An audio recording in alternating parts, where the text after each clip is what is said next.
Bonjour tout le monde, bienvenue sur Allo School.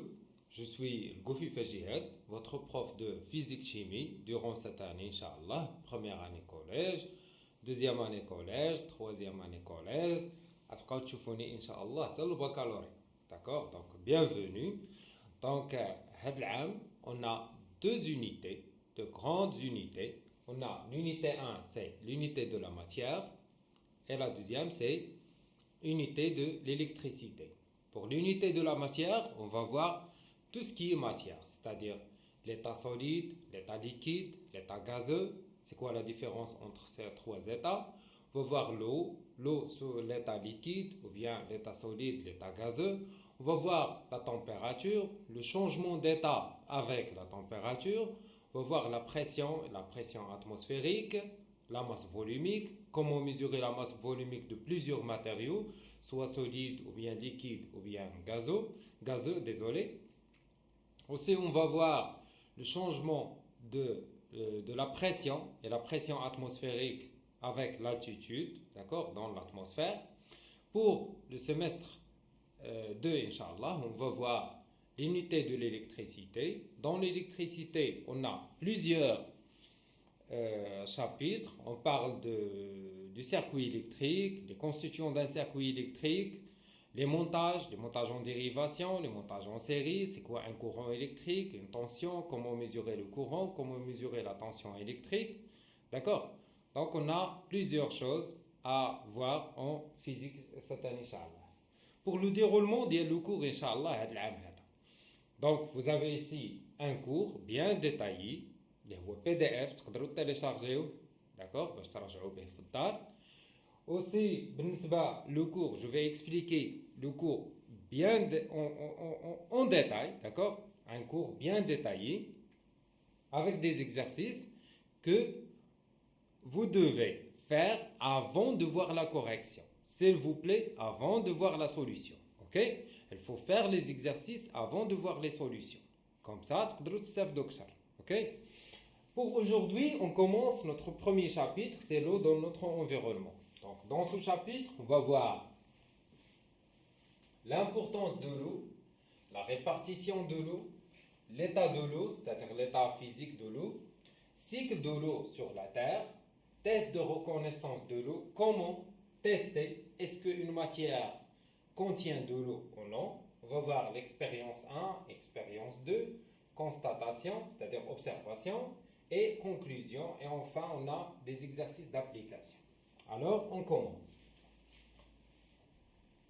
Environ 3 quarts de notre planète, environ 3 quarts, et c'est 75% normalement, d'accord? Mais le pourcentage réel de l'eau sur Terre, c'est 70,7% de l'eau sur Terre. C'est pour ça qu'on appelle la planète bleue. La planète bleue, c'est parce que les 3 quarts de la Terre, de la surface de la Terre, est recouverte par l'eau. Sont recouverts par les mers et les océans. Le volume de l'eau sur Terre est évalué à 1400 millions de kilomètres cubes.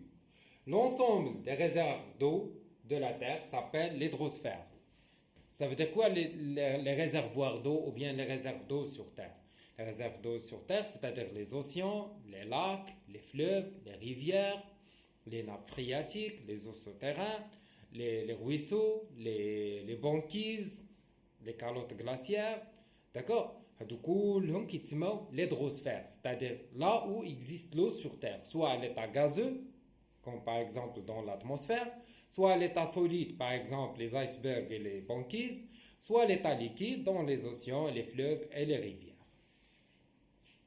La deuxième des choses, c'est l'importance de l'eau.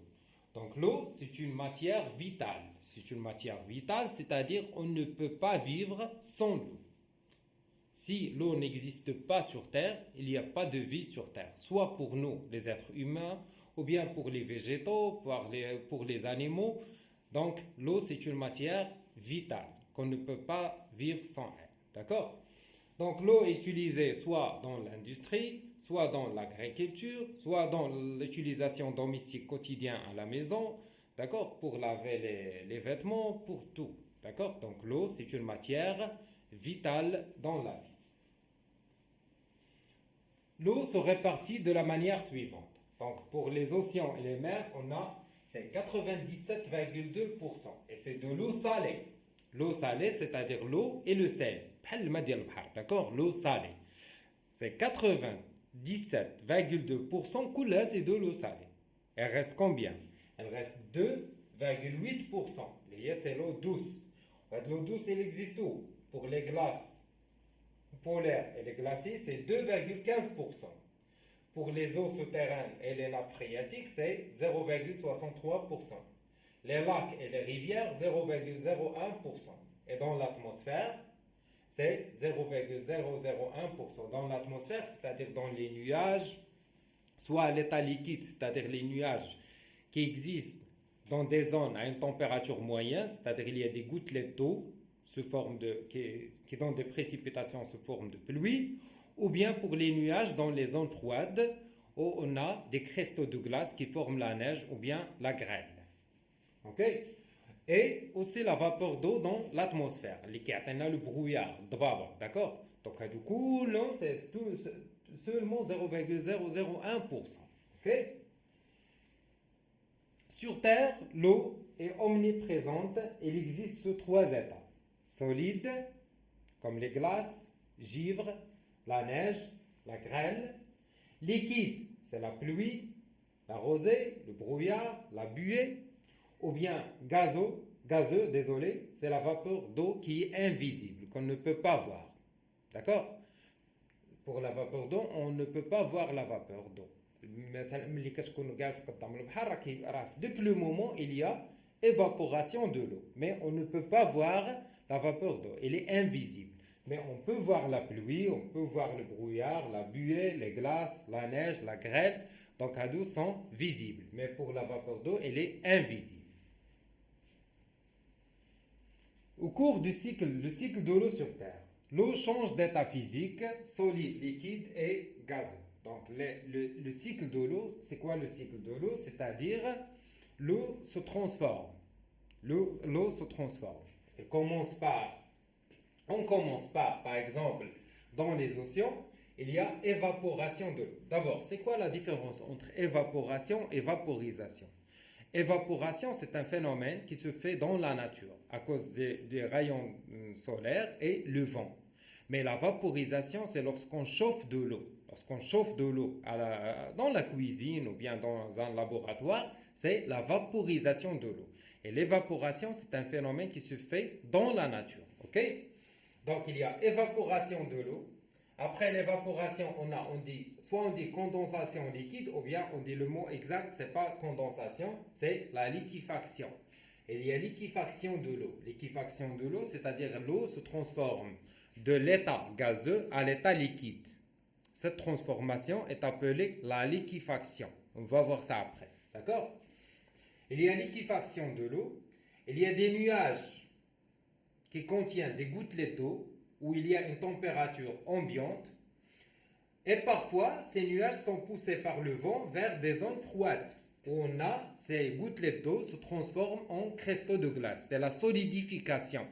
Le phénomène de solidification, c'est-à-dire c'est le passage de l'eau de l'état liquide à l'état solide. De l'état liquide à l'état solide, c'est la solidification. Donc il y a solidification des gouttelettes d'eau pour se transformer en neige et la grêle, d'accord? Et après, on a des précipitations. Les précipitations, il y a deux formes. Soit liquide, c'est la pluie, ou bien solide, la neige et la grêle. Après les précipitations, on a l'infiltration. L'infiltration de la glace après la fusion, c'est-à-dire la neige, elle se transforme en liquide. Cette transformation de l'état solide, parce que la neige, elle est sous l'état solide. Et cette transformation de l'état solide à l'état liquide, c'est la fusion de l'eau. Ce n'est pas la dissolution, non, c'est la fusion de la glace, d'accord? Après la fusion de la neige, d'accord, il y a infiltration, l'eau s'infiltre vers les nappes phréatiques. Et aussi, on a en parallèle un autre phénomène, c'est le ruissellement. Le ruissellement, c'est-à-dire l'écoulement de l'eau à la surface de la terre, d'accord, dans les rivières, les fleuves et les ruisseaux. Et après, l'eau revient aux océans. C'est le cycle de l'eau. Le cycle de l'eau dans la nature. Le cycle, elle est dans la Terre pendant des millions d'années. Des millions d'années. D'accord? Voilà un autre schéma, d'accord, qui illustre cette transformation. Et c'est un schéma pour illustrer les changements d'état physique. On les appelle changements d'état physique. Le passage de l'état solide à l'état liquide, c'est la fusion. Se fait à 0 degré Celsius. Et le contraire, le passage de l'état liquide à l'état solide, c'est la solidification. Et se fait à 0 degré Celsius aussi. D'accord? Et le passage de l'état liquide à l'état gazeux, c'est la vaporisation ou bien l'évaporation. Évaporation ou bien vaporisation, les deux justes. Et le passage de l'état gazeux à l'état liquide, c'est pas la condensation, non, c'est la liquéfaction. La liquéfaction, c'est le passage de l'état gazeux à l'état liquide, qui se fait dans les nuages. D'accord? Les 4 transformations existent dans la nature. Il y a 2 autres transformations qui n'existent pas dans la nature, mais existent dans les laboratoires et dans les sociétés pour la fabrication des médicaments ou d'autres produits. Il y a la condensation. C'est quoi la condensation? La condensation, c'est le passage de l'état gazeux directement à l'état solide. Et ça existe. D'accord? Directement de l'état gazeux à l'état solide. Et le contraire, le passage directement de l'état solide à l'état gazeux, c'est la sublimation. La sublimation, c'est le passage de l'état solide à l'état gazeux. Comme par exemple pour la glace sèche, c'est le CO2, le dioxyde de carbone. À l'état solide, elle passe directement à l'état liquide, à l'état gazeux, et ne passe pas par l'état liquide. D'accord? C'est le phénomène de sublimation ou bien la transformation physique, la sublimation. Donc il y a 6 transformations physiques. Je répète, il y a la solidification, c'est le passage de l'état liquide. Je vais écrire ça.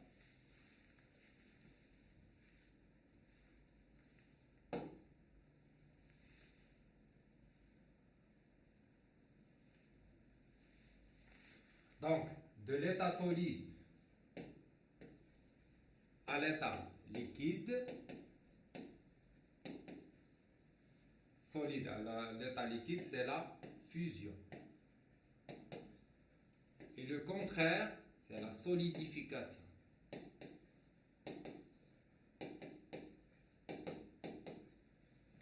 Et de l'état liquide à l'état gazeux, c'est l'évaporation ou bien la vaporisation. Donc, l'évaporation. Et le contraire, c'est la liquéfaction.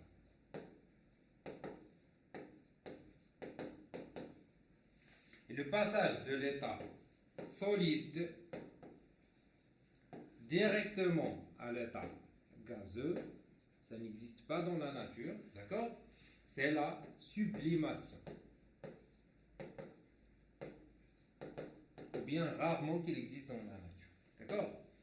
Et le contraire, c'est la condensation.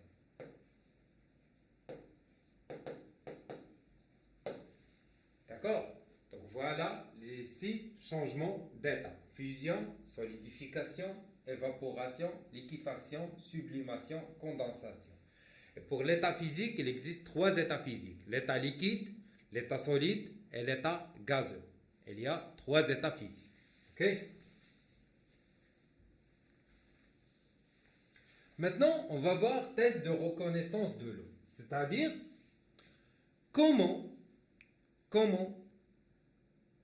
tester est-ce qu'une matière ou bien un matériau, par exemple une pomme, comment tester est-ce que la pomme contient de l'eau ou non? Donc il y a une matière qu'on appelle le sulfate de cuivre anhydre. Le sulfate de cuivre anhydre. D'accord? Qui est hydraté ou qui est anhydre. Le sulfate de cuivre anhydre, il a une couleur blanche. Elle a une couleur blanche. C'est une poudre blanche. C'est comme le sel, le melha ou le sucre. D'accord? Elle a une couleur blanche. Il y a le sulfate de cuivre hydraté. Hydraté, c'est-à-dire elle contient de l'eau. Il a une couleur bleue. Une couleur bleue. D'accord? Donc au laboratoire, c'est rarement qu'on trouve le sulfate de cuivre anhydre, c'est-à-dire à l'état sèche. Il n'y a pas d'eau, c'est-à-dire dont la couleur est blanche. Pourquoi? Parce que dans le laboratoire, il y a l'humidité. Il y a de l'eau dans l'atmosphère, d'accord? Et cette poudre blanche, lorsqu'elle touche l'eau, elle devient bleue. Donc, dans le laboratoire, on trouve le sulfate de cuivre hydraté, c'est-à-dire qu'elle a une couleur bleue. Donc, on chauffe du sulfate de cuivre hydraté bleu dans un tube à essai, comme on se dans un tube à essai, باش ما يبقاش فيها الماء باش كيتحيد منها الماء وكتبقى لنا ديك لو سولفات دو cuivre blanche. D'accord? On obtient une poudre blanche. C'est comme ça. C'est-à-dire la poudre blanche. Le sulfate de cuivre, c'est libéré de son eau. On dit qu'elle est anhydre. Anhydre, c'est le contraire de hydraté. Hydraté contient de l'eau. Anhydre ne contient pas de l'eau. Ok? Alors, donc, cette poudre blanche, si elle est en contact avec l'eau, elle change de couleur et elle devient bleue. Et c'est le testeur pour tester l'existence de l'eau dans les différents matériaux. Donc, pour l'expérience 2, si on ajoute de l'eau dans la poudre de sulfate de cuivre anhydre, c'est-à-dire qu'elle ne contient pas d'eau, elle est blanche. Celle-ci devient bleue. Voilà l'expérience. Voilà le sulfate de cuivre qui n'est pas en contact avec l'eau, elle a une couleur blanche. Et voilà le sulfate de cuivre hydraté, lorsqu'on ajoute de l'eau, elle change de couleur et devient bleue. Constatation. Le sulfate de cuivre anhydre permet de détecter la présence d'eau et elle passe de la couleur blanche à la couleur bleue en présence d'eau. Observation. Donc on a ici une expérience. Donc pour les pommes de terre, couleur du sulfate de cuivre, bleu, c'est-à-dire oui, il y a présence de l'eau dans les pommes de terre. L'eau minérale, elle devient bleue. D'accord? Il y a présence d'eau. L'alcool a brûlé, elle reste blanche. D'accord? Donc, il ne contient pas d'eau. Le vinaigre, il devient bleu, c'est-à-dire le vinaigre contient de l'eau. Oui. Pour le pétrole, elle reste blanche, elle ne change pas de couleur. D'accord? Donc, non, le pétrole ne contient pas d'eau. L'huile, elle reste blanche, elle ne contient pas d'eau. L'huile ne contient pas d'eau. Pour le lait, elle devient bleue, donc le lait contient de l'eau. Jus de fruits, elle devient bleue, donc elle contient de l'eau. Les céréales, on va mettre ça dans le zra, d'accord? Elles restent à la couleur blanche, donc les céréales ne contiennent pas d'eau. Conclusion. Certains liquides ne contiennent pas d'eau, mais toutes les boissons contiennent de l'eau. La plupart des aliments contiennent de l'eau. L'homme trouve l'eau dont il a besoin dans ses aliments, solides et liquides. Un homme est constitué d'environ 70% d'eau. Donc nous, on est constitué de 70% environ. Le pourcentage réel, c'est 65%, entre 65 et 68%.